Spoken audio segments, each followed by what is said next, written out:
Bonjour et bienvenue dans cette capsule d'analyse grammaticale. Ce travail a été effectué par Charles-Antoine Bédard, Alexandre Forgue et moi-même, Sarah Dumont. Donc, ce travail sera divisé en trois parties différentes, soit trois capsules narrées différentes. La première capsule sera effectuée par moi et elle consistera à faire l'analyse d'un mot. La deuxième capsule sera effectuée par Charles-Antoine Bédard et il fera simplement la suite de l'analyse du mot. Et il fera également l'analyse d'un signe de ponctuation situé dans une phrase. Finalement, la troisième capsule sera effectuée par Alexandre Forgue et elle fera l'analyse d'une phrase tout en se référant bien évidemment au modèle P. Donc, dans cette première vidéo, je répondrai à la première question de la capsule narrée. Donc, le mot que nous analyserons aujourd'hui est le mot Pompéi. Ce mot-ci fait partie de la classe de mots des noms propres. Donc, pour analyser ce mot, il sera possible, bien sûr, de donner une caractéristique sémantique, mais également une morphologique et syntaxique. En premier lieu, on va définir ce qu'est une caractéristique sémantique. Donc, la sémantique, c'est la discipline qui s'intéresse au sens des mots.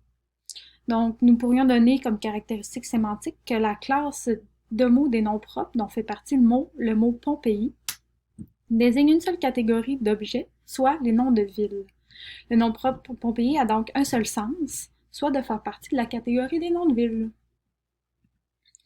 Ensuite, une caractéristique morphologique sert à décrire une variation de la forme du mot selon les catégories suivantes, le genre, le nombre et la personne. Donc, pour un nom propre tel que Pompéi, qui fait référence à un nom de ville comme mentionné plus tôt, est invariable. Il ne pourra donc pas s'accorder en genre, en nombre et en personne. Pour ce qui est de la caractéristique syntaxique, elle sert à identifier la place qu'occupe un groupe de mots au sein d'une phrase, entre autres. Donc, si nous regardons la phrase suivante, on nomma cette ville remplie de grands mystères Pompéi. Donc, nous pourrions dire que le mot Pompéi est le noyau de son propre groupe nominal. Par ailleurs, on mentionne une autre caractéristique syntaxique que les noms propres constituant un nom de ville s'écrivent toujours avec une majuscule. Si nous regardons la phrase à nouveau, le mot Pompéi est bien évidemment écrit avec une lettre majuscule. Finalement, une autre caractéristique syntaxique serait de dire que le nom propre n'est généralement pas introduit par un déterminant.